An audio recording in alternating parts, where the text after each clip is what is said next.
Welcome to the first in a brand new series. John Lloyd is joining the MWCConnection team, bringing with him a new skill set to the site.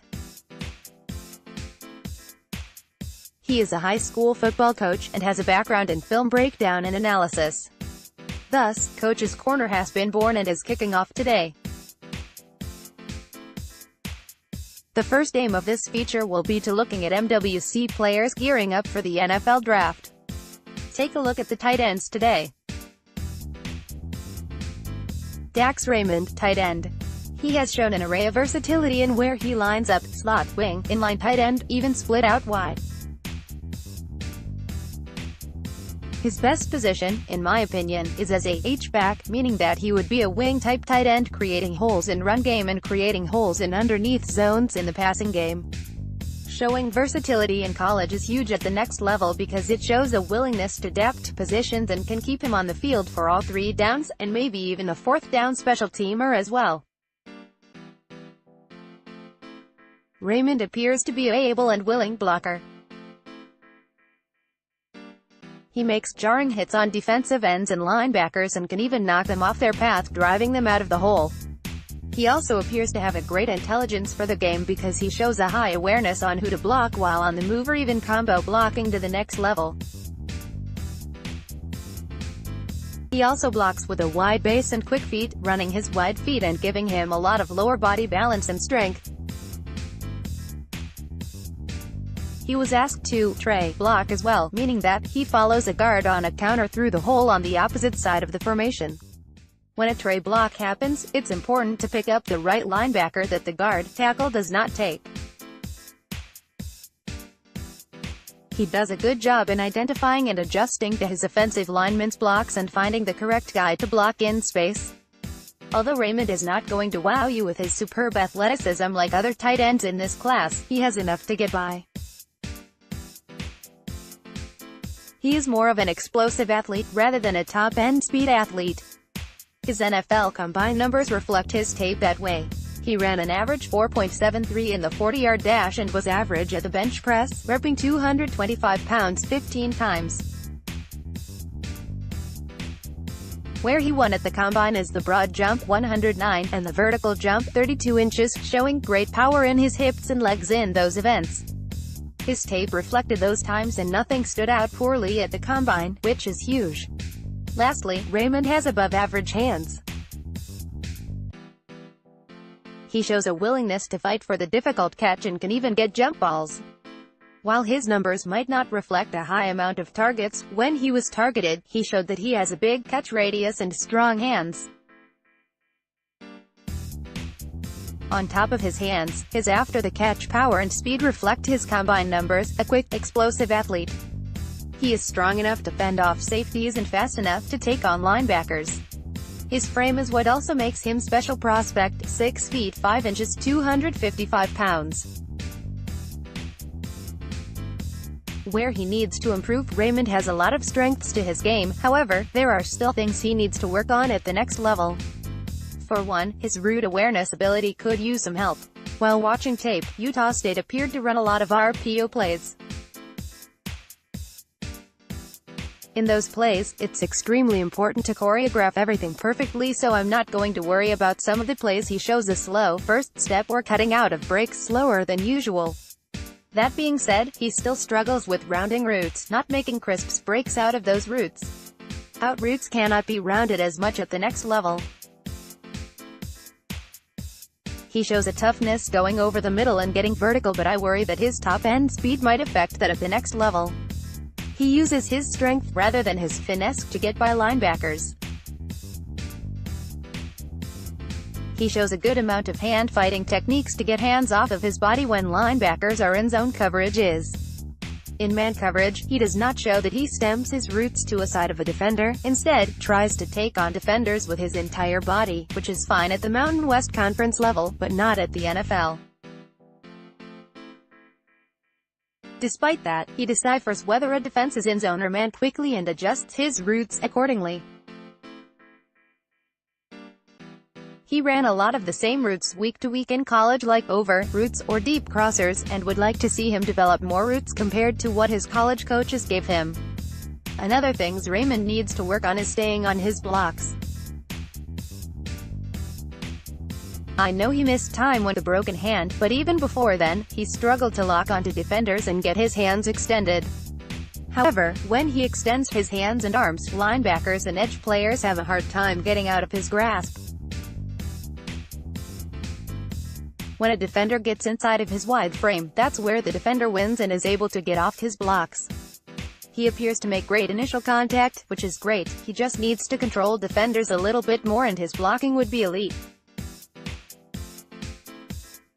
Dax Raymond is a big-bodied, strong, explosive athlete and can gain quite a few pounds if need be at the next level to become stronger. I would like to see him play closer to 265 and become a dominating blocking tight end at the next level.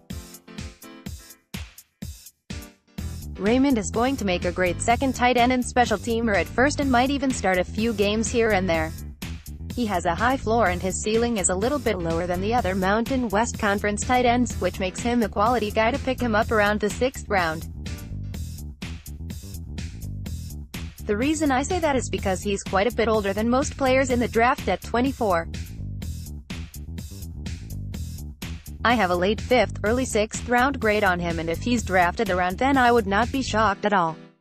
If he is drafted earlier, I would not be surprised because I'm sure some coach, GM is going to fall in love with his physical style of play, his versatility, and his willingness to block.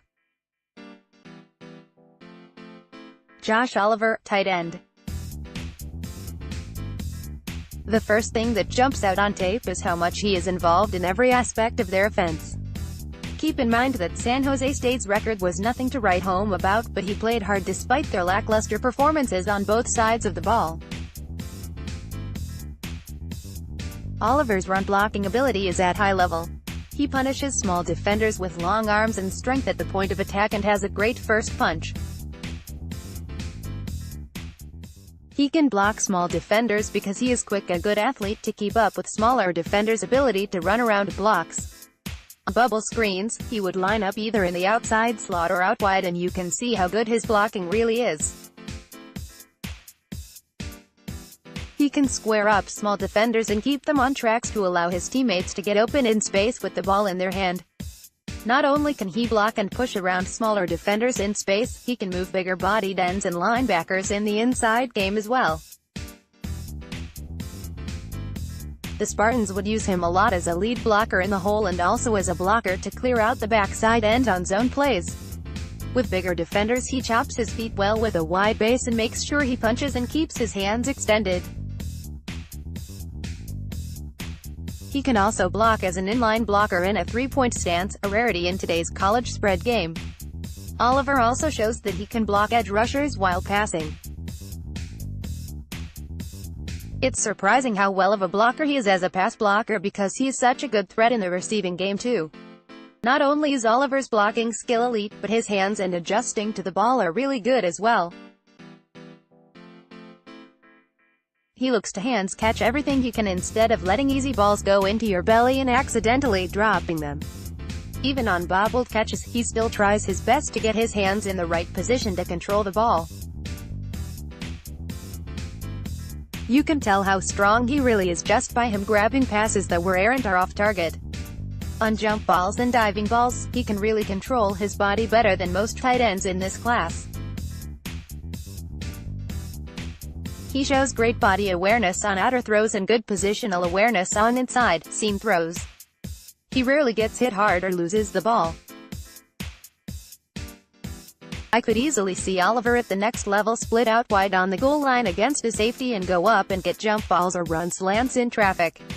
On top of his hands and blocking skills, he shows a passion for the game that is hard to match. He fights for extra yards whenever he can and makes sure that he keeps the ball tight into his arms and body. His passion for the game shows because he was still playing with everything he had in all games throughout the season, a rough season for San Jose State. He also runs his routes hard even though he is not the primary option in a sequence. Even on outside release verticals, I call them MORS, for must outside release, he shows an explosive first step throughout every single game en route. Where he needs to improve, while his blocking technique while engaged is elite, he needs to work on making correct angles in the outside running game. When the offense is running sweeps, bubbles, or any other outside run type of play, he appears to attack a defender at an odd angle. He keeps getting horizontal and letting the defender attack him instead of vice versa. While attacking horizontally is fine, you still need to get vertical and attack the defenders, especially at the next level, because linebackers and safeties will come downhill hard and set the edge by blowing up blockers. Oliver can get away with it at this stage of his career, he might not be able to at the next level. Against smaller defenders you can attack horizontally fine, but when he faces bigger players, it's going to be tougher. When he attacks a defender vertically, it shows how strong he really is. In other words, he needs to not catch defenders in the outside run game and instead attack defenders on a shoulder and violently strike opponents like I know he's capable of doing. While he shows explosive bursts in his routes, he can still develop into a more polished route runner. I noticed on stick, he does not quite stem well enough to get himself more open. Instead, Oliver uses his long and strong arms to get off defenders. Stemming defenders on stick is crucial because it allows you to decipher whether the defense is running zone or man based on the defender's position. Oliver can help himself a lot by choosing a side of a defender, likely the outside shoulder of the zone defender, and getting himself open. He has a good awareness of what the defense is trying to run and sits on zones well, and also can use his top-end speed to get away from defenders.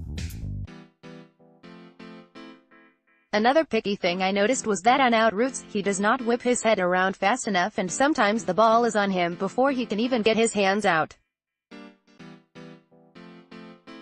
While this might not be entirely his fault, he could help his quarterback a little bit more by getting his head around and being able to react to the ball faster. At 6 feet 5 inches and 249 pounds, Oliver has the frame that most scouts and GMs look for in a tight end. He also ran an excellent 4.63, which I thought was faster than what his tape showed. On top of the speed that he showed, his vertical jump 34 inches and broad jump 9 feet 9 inches match his first step on tape. He looks a lot leaner than his 249-pound frame, which could allow him to gain some weight and not lose much of his speed. In today's NFL, Oliver shows enough positional versatility and athleticism to line up anywhere the team needs him. I think Oliver could start on a team that is in desperate need of tight end help, but he could also be a great second option at tight end. His blocking, ball skills, and athleticism will allow him to see the field and develop quicker than the other two tight ends in the conference. I would rank Oliver the best prospect in the Mountain West Conference, and would put a third-round grade on him. However, with the depth in this tight end class, it will be interesting to see where he goes and on what day. But, if I were a GM, Oliver would be our third-round selection if we needed a developmental tight end that could produce relatively quickly. Kahale Warring, tight end.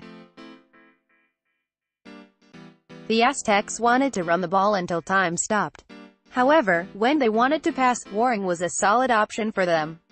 Warring is a good blocker that uses his footwork to dominate opposition. He is a good inline blocker coming out of a three-point stance with quick feet and strong hands. He can underblock on runs opposite his side better than anyone in this class. He shows a rip move to get underneath defenders and then sets his body and moves his feet to stay in front of the defender. What I like about Warring is that he blocks to the whistle and finishes guys. He also blocks bigger defenders with ease because his feet were so technically sound. He does get a little caught up when defenders get in him, but he uses his strength to bench smaller defenders and faster edge players. His catching ability, while not highlighted in a run-heavy offense, is a nice addition to his blocking ability. I know this sounds crazy, but he can catch and run, move at the same time, which is a hard trait to do when linebackers and safeties are homing in on you trying to dislodge you from the ball. He also shows a good ability of diving for balls and sliding and catching the ball. He has a gigantic catch radius and strong hands. It has all the raw materials you want in a developmental tight end. When his quarterback was scrambling, he would come off his route and find an open area quickly. He hustles to the spot and works his way into zones that defenders often cannot see. I think he was coached well too, because his intelligence shows in his blocking angles and route angles. Where he needs to improve, Waring is a very handsy blocker. He grabs a lot and holds on to bigger defenders. He does not keep his hands inside enough, causing his hands to grab shoulders while blocking. It really shows when he tries to reach block on outside zone plays to his side. When he does not have to move to a defender's outside shoulder, he does a great job at keeping his hands inside. If he gets coached well enough on that, he should be able to fix that issue because he does well on all other blocks. I think Waring needs to add a little weight too. At the combine he looked lean and long. However, he is still strong and could be able to play at his combine weight. While adding strength might take away his speed I think will carry because on film he appears to show the same combine speed he showed at San Diego State. He was not asked to run complex routes in their pro-style, run-heavy offense. He was mostly used as a blocker and most of his routes were intermediate crosses, stick, and corner routes.